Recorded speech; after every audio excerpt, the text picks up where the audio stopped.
इसी अगर आपको बातें बताएं कि सबसे पहले जो क्लासिफिकेशन जिसको हम कहते हैं टू किंगडम क्लासिफिकेशन वो दिया गया था कैरोलस लीनियस के द्वारा। उसके बाद थ्री किंगडम क्लासिफिकेशन ये जो है अर्नेस्ट हैकल के द्वारा। उसके बाद फोर किंगडम कोपलैंड के द्वारा। और सबसे इंपॉर्टेंट और सबसे ज्यादा जो एक्सेप्टेड है फाइव किंगडम वो दिया गया आर.एच. व्हाइटेकर के द्वारा। और लास्ट में एक क्लासिफिकेशन जिसको बोलते हैं सिक्स किंगडम क्लासिफिकेशन वो दिया गया था कार्ल वुज के द्वारा। तो इन सब में सबसे ज्यादा जो एक्सेप्टेड और सबसे ज्यादा मानने जाने वाला जो है वो फाइव किंगडम क्लासिफिकेशन है। अगर उसके बारे में हम थोड़ी सी बातें करें, फाइव किंगडम क्लासिफिकेशन जो आर.एच. व्हाइटेकर ने दिया था, इन्होंने क्या किस तरह से अलग अलग इन्होंने बेसिक्स यूज किए थे। सबसे पहले आपको पता होना चाहिए कि हम जानते हैं कि कोई भी लिविंग ऑर्गेनिज्म हो उसमें से कि उनमें केवल दो ही टाइप की, सारे के सारे जो लिविंग ऑर्गेनिज्म है उनमें केवल दो ही टाइप की सेल्स हो सकती हैं। या तो उनके पास जो सेल होगी किसी भी ऑर्गेनिज्म के पास प्रोकैरियोटिक सेल होगी, या फिर उसके पास हो सकती है यूकैरियोटिक सेल। यानी इन्होंने क्लासिफिकेशन का सबसे पहले जो बेस जो लिया था वो लिया था टाइप ऑफ सेल्स। यानी क्लासिफिकेशन किस बेसिस पे किया जाना चाहिए, सबसे पहले टाइप ऑफ सेल्स देखें तो या तो सेल प्रोकैरियोटिक होगी या फिर सेल यूकैरियोटिक होगी। उन्होंने कहा कि जितने भी ऑर्गेनिज्म हैं, जिन जिन ऑर्गेनिज्म के पास प्रोकैरियोटिक सेल है उनका एक किंगडम बना दो और नाम रख दो मोनेरा। सबसे पहले इस बेसिस पे प्रोकैरियोटिक।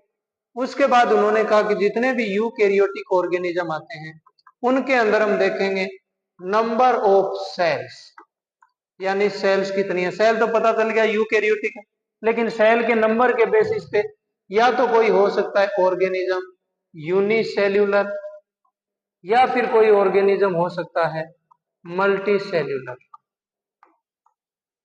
इन्होंने कहा कि जितने भी ऑर्गेनिज्म हैं जो जिनके पास यूकैरियोटिक सेल है और वो यूनिसेल्यूलर है यानी सिंगल सेल है उनके पास, तो उनको रख दो प्रोटिस्टा के अंदर।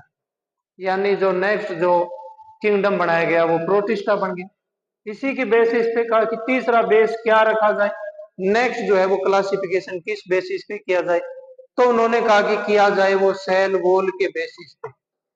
आप जानते हो या तो सेल वॉल किसी ऑर्गेनिज्म के पास प्रेजेंट होगी या फिर सेल वॉल अब्सेंट होगी, इसके अलावा तो कुछ हो नहीं सकता। उन्होंने कहा कि जिनके पास सेल वॉल अब्सेंट है उन सभी को रख दो आप एनिमल किंगडम के अंदर या एनिमेलिया के अंदर। उसके बाद बात प्रेजेंट वाली रही कि जिनके पास प्रेजेंट है उनको आप रखो न्यूट्रिशन के बेसिस पे, उनको क्लासिफाई करो। न्यूट्रिशन के बेसिस पे आप जानते हो या तो ऑर्गेनिज्म जो है वो ऑटोट्रोपिक हो सकता है, अपना फूड अपने आप प्राप्त बना सकता है, या फिर ऑर्गेनिज्म जो है वो हिटेरोट्रोपिक हो सकता है। तो इन्होंने कहा कि जितने भी ऑर्गेनिज्म जिनके पास सेल वॉल भी प्रेजेंट है और अपना फूड अपने आप प्रिपेयर करने में कैपेबल है उन सभी को ऐसा करो एक नया किंगडम बना करके उसको प्लांटी किंगडम में रख दो। और जो ऑर्गेनिज्म जिनके पास सेल वॉल तो प्रेजेंट है लेकिन वो अपना फूड अपने आप प्रिपेयर नहीं कर सकते और इनको रख दिया गया फंजाई के अंदर। और ये जो फंजाई है आप देखेंगे कि ये फंजाई प्लांट से भी सिमिलरिटी शो करती है और एनिमल से भी सिमिलरिटी शो करती है, इसीलिए पहले इसको प्लांट में रखा गया था, लेकिन बाद में दोनों से सिमिलरिटीज और दोनों से डिसिमिलरिटी शो करने की वजह से इसी को अलग अलग जो है वो किंगडम बना दिया इसका। प्लांट से सिमिलरिटी देखी जाए तो इसके पास जो है वो सेल वॉल प्रेजेंट होती है, एनिमल से सिमिलरिटी देखी जाए तो इसके पास हिटेरोट्रोपिक मोड ऑफ न्यूट्रिशन होता है जो कि एनिमल के अंदर भी होता है। हमें इस पूरी टेबल में से आज बात करनी है एनिमल किंगडम के बारे में। ये जो एनिमल किंगडम है इसको आगे और फर्दर कैसे क्लासिफाई किया गया और कैसे इसको आगे फाइलम जो है 11 फाइलम के अंदर इनको डिवाइड किया गया। तो सबसे पहले अगर हम बात करें एनिमल किंगडम की डेफिनेशन की, एनिमल किंगडम किसको कहेंगे या कि एनिमल हम किसको कह सकते हैं। एनिमल किंगडम की बेसिक सी बात यह कि इसके अंदर जितने भी ऑर्गेनिज्म आएंगे वो सारे के सारे मल्टी सेल्यूलर होंगे। पहली बात तो ये आपकी एनसीईआरटी के अकॉर्डिंग कि इस फाइलम के अंदर जितने भी ऑर्गेनिज्म आएंगे सारे के सारे मल्टी सेल्यूलर होंगे। दूसरा उनका इंपॉर्टेंट फीचर ये होगा कि उनमें हिटेरोट्रोपिक मोड ऑफ न्यूट्रिशन होगा। कोई भी ऑर्गेनिज्म जो है वो ऑटोट्रोपिक नहीं होगा, उनके पास हिटेरोट्रोपिक मोड ऑफ न्यूट्रिशन या न्यूट्रिशन के मामले में वो किसी दूसरे पे डिपेंड रहेंगे, अपना फूड खुद नहीं बना सकते। तीसरी बात, इस किंगडम के ऑर्गेनिज्म के पास सेल वॉल जो है वो हमेशा अब्सेंट होगी, इनके पास सेल वॉल नहीं हो सकती। ये मेनली 3 फीचर है एनिमल किंगडम के अंदर। जो भी ऑर्गेनिज्म एनिमल किंगडम में आएगा मल्टी सेल्यूलर होगा, हिटेरोट्रोपिक मोड ऑफ न्यूट्रिशन होगा और सेल वॉल उनके पास अब्सेंट होगी। उसके बाद आप ये बात जानते हो एनसीईआरटी के अकॉर्डिंग कि आज तक लगभग 17 लाख टाइप के ऑर्गेनिज्म जो है उनको डिस्कवर किया जा चुका है। उनमें से 1.2 लाख यानी 12 लाख प्रकार के एनिमल्स की कैटेगरी में आते हैं और 0.5 मिलियन या फिर जिनको 5 लाख कह सकते हैं वो जो है वो प्लांट्स की कैटेगरी में आते हैं या प्लांट्स जो है इतने डिस्कवर हुए। तो ये इतने ज्यादा जिनके नंबर है उनको अगर हमें स्टडी करना है तो उनको हमें छोटे छोटे ग्रुप्स में डिवाइड करना होता है या फिर ऑर्गेनिज्म की स्टडी को इजी बनाने के लिए उनके जो छोटे छोटे ग्रुप्स बना देते हैं उसी को हम क्लासिफिकेशन बोलते हैं। और आप जानते हो कि एनिमल्स की अगर हम बात करें तो बहुत ज्यादा या एनिमल्स के अंदर बहुत ज्यादा डाइवर्सिटी है, इसीलिए ये जो एनिमल किंगडम जो है इसी को भी फर्दर जो है वो क्लासिफिकेशन करना बड़ा जरूरी है। तो अगर हम बात करें एनिमल किंगडम की तो इनके कुछ बेसिक्स होते हैं जिनके बेस पे इनको क्या है डिवाइड किया गया। एनिमल किंगडम के अगर हम बेसिक्स की बात करें तो इस पूरे के पूरे सिस्टम को हम एक छोटी सी टेबल से समझने की कोशिश करेंगे कि किस किस बेस पे एनिमल किंगडम जो है उनको हम डिवाइड कर सकते हैं या उनको अलग अलग ग्रुपिंग कर सकते हैं। बेसिक्स की बात करें सबसे पहले हम देखेंगे level of organisation. Level of organisation देखो, लेवल ऑफ ऑर्गेनाइजेशन का मीन क्या कि हमने ये तो देख लिया कि सारे के सारे एनिमल किंगडम के जो ऑर्गेनिज्म होंगे वो मल्टी सेल्यूलर होंगे, लेकिन सभी के पास सिर्फ सेल्स नहीं, कोई ऑर्गेनिज्म ऐसा जिसके पास सिर्फ सेल्स होती हैं, किसी ऑर्गेनिज्म के पास टिश्यूज डेवलप हो जाते हैं, किसी के अंदर आगे जाकर के ऑर्गन बन जाते हैं, फिर आगे ऑर्गन सिस्टम लेवल बन जाता है। तो इसको हम बोलते हैं level of organisation. Level of organisation के बेसिस पे देखें तो या तो किसी ऑर्गेनिज्म के पास सेल्यूलर लेवल हो सकता है, सेल्यूलर लेवल। जैसे एग्जांपल की बात करें पोरीफेरा के जो ऑर्गेनिज्म जो होते हैं उनके पास सेल्यूलर लेवल होता है, सिर्फ सेल्स जो है वो प्रेजेंट होती है, उनके पास टिश्यू नहीं बनते। अगर हम बात करें कुछ ऑर्गेनिज्म ऐसे भी होते हैं जिनके पास टिश्यू जो है वो बढ़ जाते हैं, टिश्यू लेवल पाया जाता है। टिश्यू लेवल की अगर हम बात करें तो इसके अंदर आ जाता है अपने पास नाइडेरिया और जो है आ जाता है आपका टिनोफोरा। इनके पास जो है वो टिश्यू डेवलप हो जाते हैं लेकिन ऑर्गन नहीं बन पाते। आगे बात करें अगर हम ऑर्गन लेवल की, organ level organisation, organ level के मामले में आ जाते हैं प्लेटीहेल्मिन्थस। प्लेटीहेल्मिन्थस के जो ऑर्गेनिज्म है हेल्मिन्थस, उनके पास ऑर्गन डेवलप हो जाते हैं, ऑर्गन सिस्टम नहीं बन पाते। नेक्स्ट और जो लास्ट लेवल जो होता है उसको हम बोल सकते हैं ऑर्गन सिस्टम लेवल। और ये जो ऑर्गन सिस्टम लेवल है ये पाया जाता है एस के हेल्मिन्थस से एस के हेल्मिन्थस टू कोर डेटा, यानी सारे के एस के हेल्मिन्थस से कोर डेटा तक सभी के अंदर ऑर्गन जो है ऑर्गन सिस्टम लेवल तक चले जाते हैं। तो पहली बात तो लेवल ऑफ ऑर्गेनाइजेशन हो गया। दूसरी बात हम कर सकते हैं सिमेट्री के बारे में। सिमेट्री, सिमेट्री का मीन क्या? बेसिक सा किसी भी बॉडी का ऑर्गेनाइजेशन या फिर बॉडी के अंदर ऑर्गन्स का ऐसा अरेंजमेंट कि उसको अगर बीच में से एक प्लेन से कट कर दिया जाए तो उसकी बॉडी दो अगर बराबर भाग में या बराबर पार्ट्स में डिवाइड हो जाती है तो उन ऑर्गेनिज्म को हम सिमेट्रिकल ऑर्गेनिज्म बोलते हैं। और जिनकी बॉडी दो बराबर पार्ट्स में नहीं डिवाइड की जा सकती उनको हम एसिमेट्रिकल ऑर्गन बोल सकते हैं। तो हम इनको क्या कितनी पार्ट में डिवाइड कर सकते हैं, या तो कोई ऑर्गेनिज्म जो है वो एसिमेट्रिक हो सकता है, या फिर उनकी बॉडी डिवाइड की जा सकती है तो उसकी बॉडी सिमेट्रिकल हो सकती है। एसिमेट्रिकल का एग्जांपल की अगर हम बात करें तो यहाँ पे आ जाते हैं पोरीफेरा। पोरीफेरा के जो ऑर्गेनिज्म होते हैं यानी स्पॉन्ज जो होते हैं उनको हम किसी भी तरीके से दो बराबर बॉडी पार्ट्स में डिवाइड नहीं कर सकते, हालांकि कुछ एक्सेप्शन है, लेकिन अकॉर्डिंग टू योर एनसीईआरटी जो पोरीफेरा के ऑर्गेनिज्म जो होते हैं वो एसिमेट्रिकल होते हैं। वहीं पे अगर हम बात करें सिमेट्रिकल की, तो सिमेट्री दो टाइप की हो सकती है, या तो रेडियल सिमेट्री हो सकती है या फिर हम बोल सकते हैं बाइलेटरल सिमेट्री हो सकती है। देखो रेडियल सिमेट्री का मीन, जैसे आप देखते हो स्टार फिश, इस तरह से स्टार फिश जो होती है इसको अगर आप ऐसे कट करोगे तो भी ये दो बराबर पार्ट में डिवाइड हो जाएगी, ऐसे कट करोगे तो भी ये दो बराबर पार्ट में डिवाइड हो जाएगी, ऐसे कट करोगे तो भी दो बराबर पार्ट में डिवाइड हो जाएगी। इसका मीन इसको कई तरीके से कट करके हम दो बराबर पार्ट में डिवाइड कर सकते हैं। इस तरह की जो सिमेट्रीज होती है उसको बोलते हैं रेडियल सिमेट्री। और ये रेडियल सिमेट्री हमें कहाँ कहाँ देखने को मिलती है, ये हमें देखने को मिलती है नाइडेरिया के अंदर, ये हमें देखने को मिलेगी टिनोफोरा के अंदर, और इसी के साथ साथ ये हमें देखने को मिलती है इखाइनोडर्मेटा के अंदर, इखाइनोडर्मेटा। हालांकि इखाइनोडर्मेटा जो है उनमें रेडियल और बाइलेटरल सिमेट्री दोनों पाई जाती है। अडल्ट स्टेज के अंदर रेडियल सिमेट्री होती है, वहीं पे लार्वल स्टेज के अंदर उसमें बाइलेटरल सिमेट्री होती है। बाइलेटरल सिमेट्री का मीन, जैसे हमारी बॉडी को देखो, अगर हमें यहाँ से बीच में से कट किया जाएगा तो हमारी बॉडी दो बराबर पार्ट में डिवाइड नहीं होती, लेकिन यहाँ से इस एक्सिस से कट कर दिया जाए तो हमारी बॉडी दो बराबर पार्ट में डिवाइड हो जाती है। इस तरह की सिमेट्री को बोलते हैं बाइलेटरल सिमेट्री।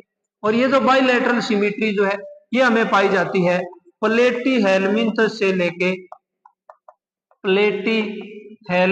से लेकर के कोरडेटा तक, सारे के सारे जो ऑर्गेनिज्म जो है उनके अंदर बाइलेटरल सिमेट्री पाई जाती है। ये बात हो गई सिमेट्री की। तीसरी बात हम कर सकते हैं जर्म लेयर्स की, जर्म लेयर्स की बात कर सकते हैं।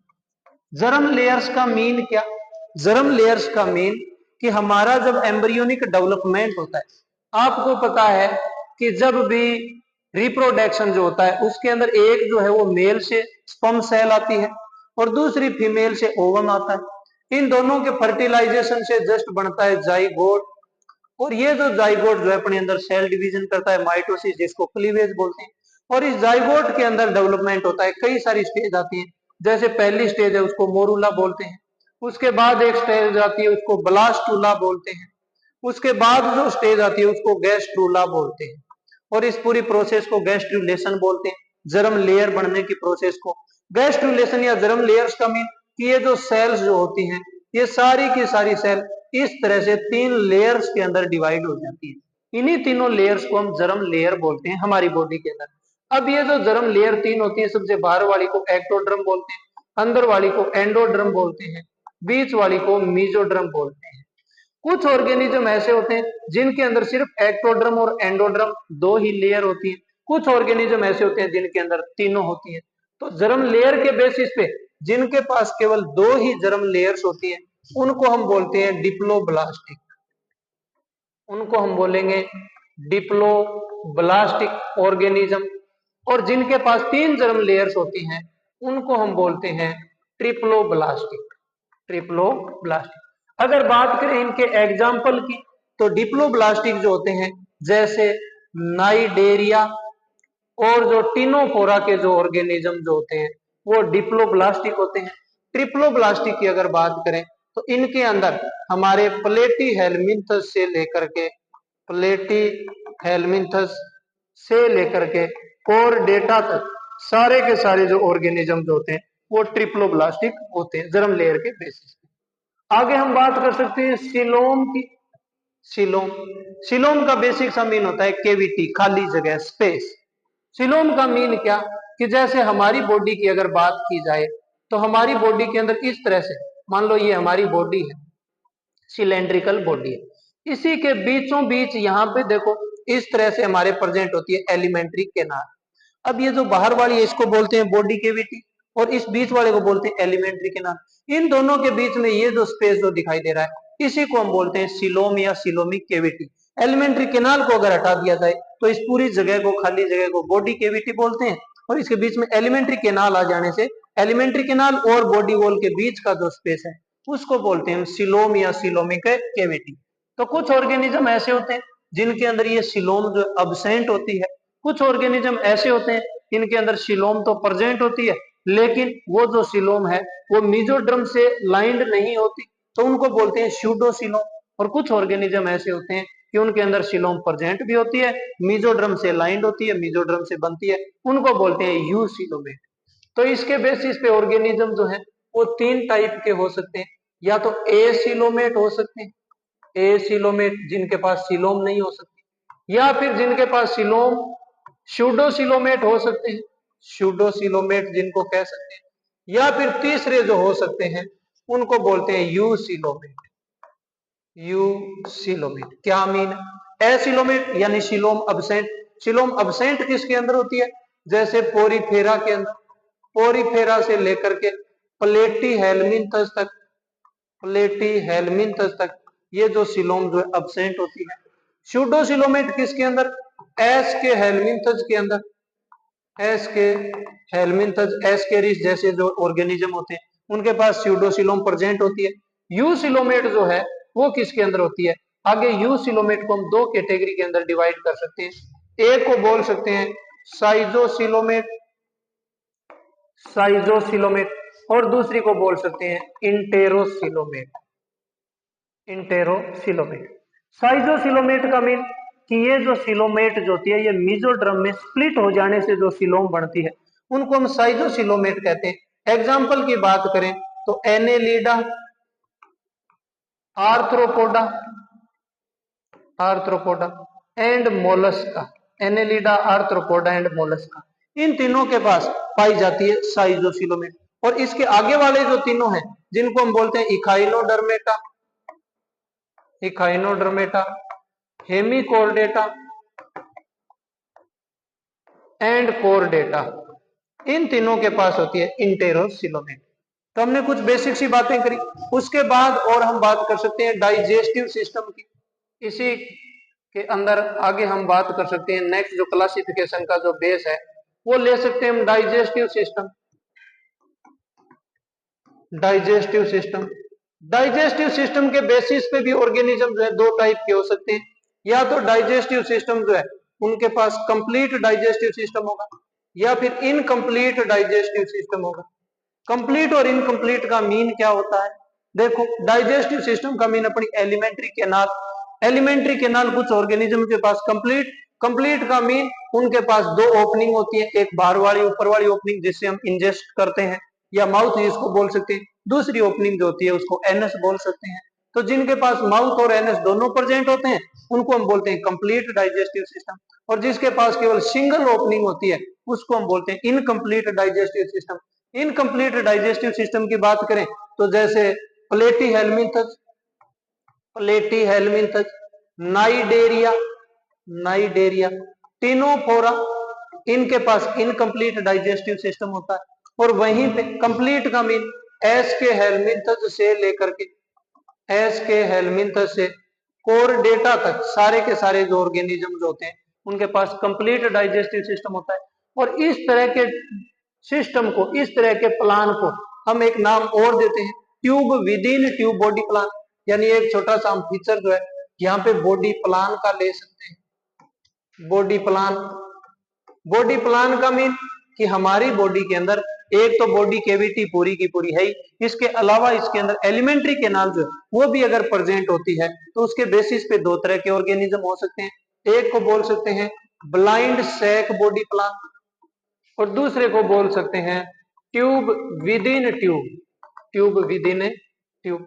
जैसे कुछ ऑर्गेनिज्म ऐसे होते हैं, ये उनकी बॉडी है, इस बॉडी के अंदर यहाँ पे एलिमेंट्री केनाल है लेकिन उसके अंदर एक ही ओपनिंग है, सिंगल ओपनिंग है, नीचे की तरफ कोई ओपनिंग नहीं है।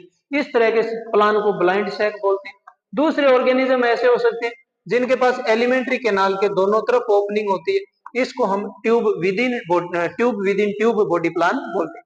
ब्लाइंड सैक आपको दिखाई दे रहा है, जो इनकम्प्लीट जो डाइजेस्टिव सिस्टम है उनके अंदर ब्लाइंड सैक बॉडी प्लान होता है, और जिनके पास पूरा एलिमेंट्री केनाल 2 ओपनिंग के साथ होती है उसको हम tube with in tube body plan बोलते हैं।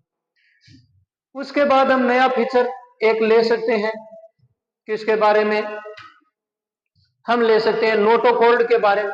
अगर हम बात करें नोटोकॉर्ड की, नोटोकॉर्ड का क्या मीन है, यानी हमारी एम्ब्रियोनिक स्टेज के अंदर जब हमारी बॉडी इस तरह से बनती है, तो एम्ब्रियोनिक स्टेज के अंदर यहाँ पे मान लो हमारा माउथ है और माउथ से यहाँ पे जो है एनस, एम्ब्रियोनिक स्टेज के अंदर एलिमेंट्री केनाल के ऊपर इस तरह से एक स्ट्रक्चर प्रेजेंट होती है, और ये जो स्ट्रक्चर है बाद में जाकर के वर्टिब्रल कॉलम द्वारा रिप्लेस हो जाती है, तो इस स्ट्रक्चर को हम बोलते हैं नोटोकॉर्ड।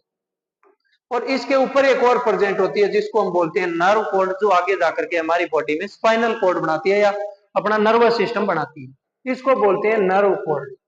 तो सारे के सारे ऑर्गेनिज्म होते हैं उनके अंदर ये नोटोकॉर्ड नहीं प्रेजेंट होती, जिनके पास ये नोटोकॉर्ड प्रेजेंट नहीं होती उनको हम बोल देते हैं नॉन कॉर्डेट्स, उनको हम बोलते हैं नॉन कॉर्डेट्स।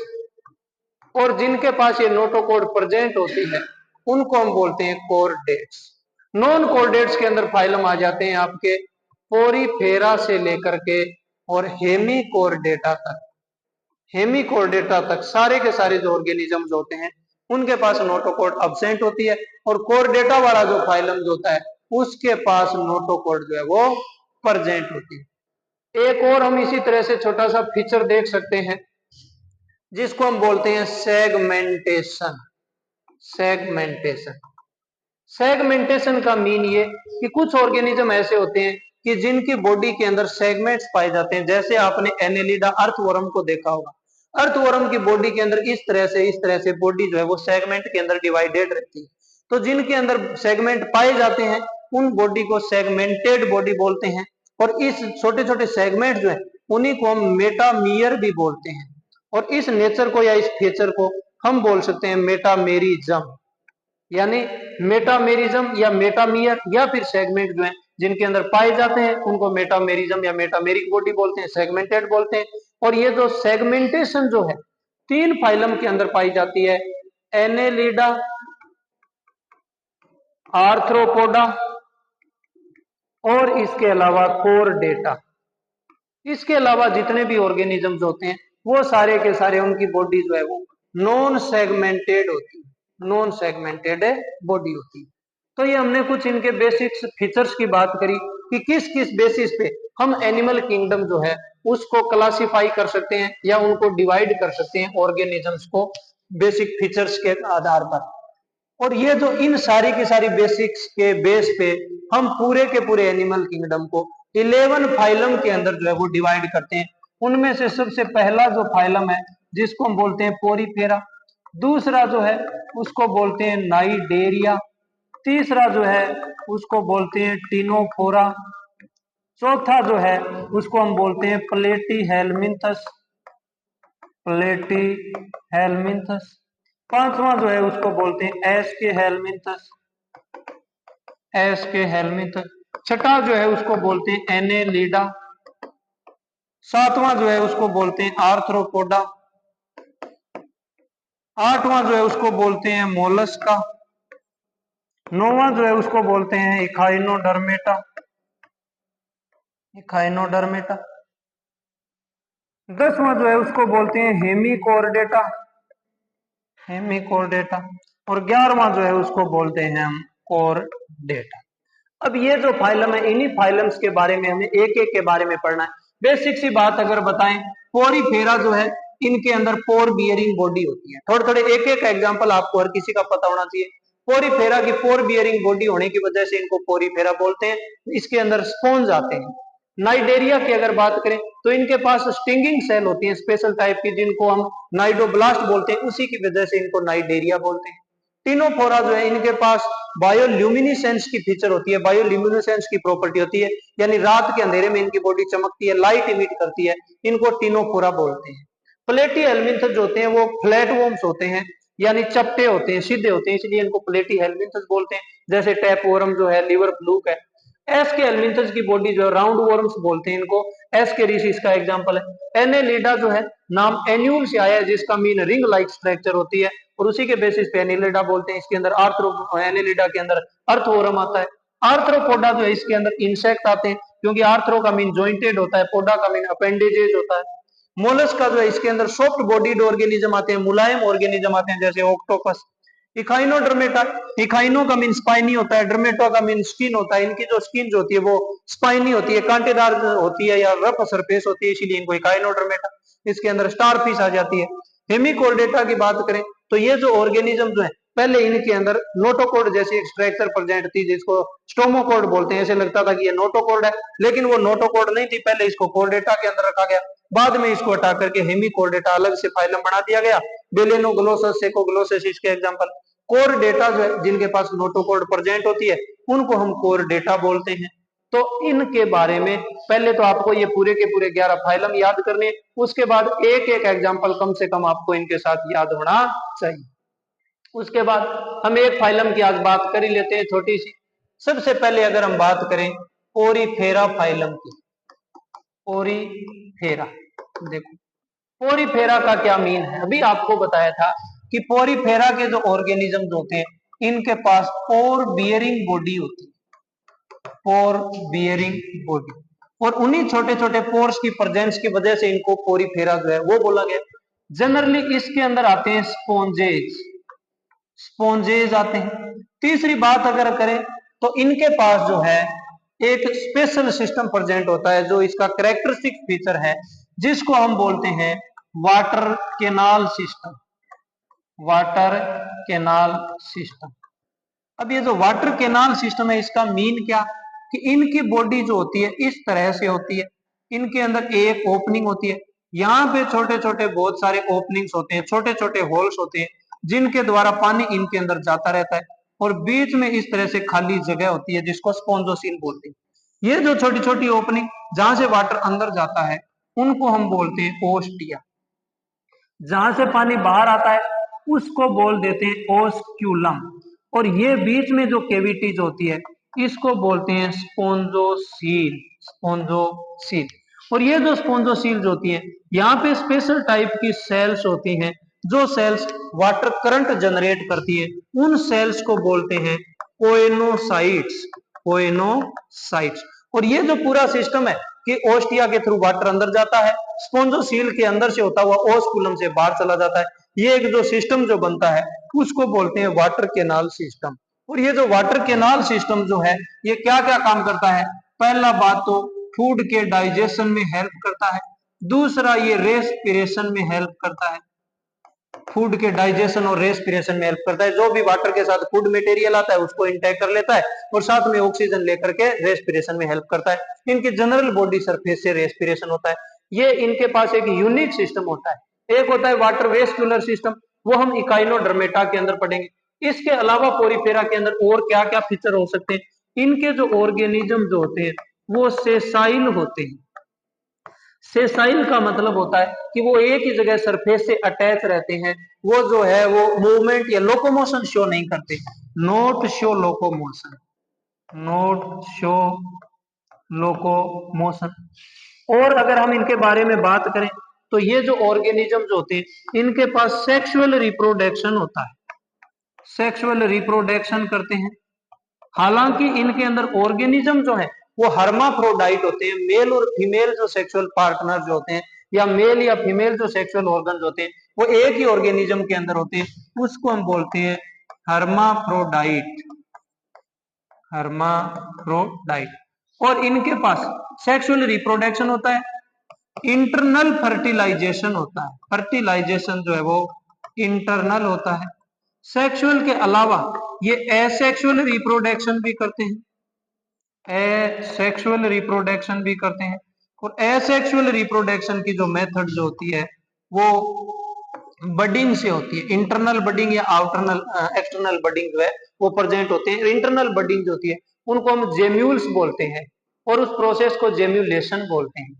इनका जो एंडोस्केलेटन जो होता है, एंडोस्केलेटन जो होता है वो स्पाइक्यूल्स का बना होता है, स्पाइक्यूल्स का, या फिर वो स्पोंजिन फाइबर्स का बना रहता है, स्पोंजिन फाइबर्स का या फिर स्पाइक्यूल जो है वो स्पाइक्यूल्स का बना होता है इनका एंडोस्केलेटन।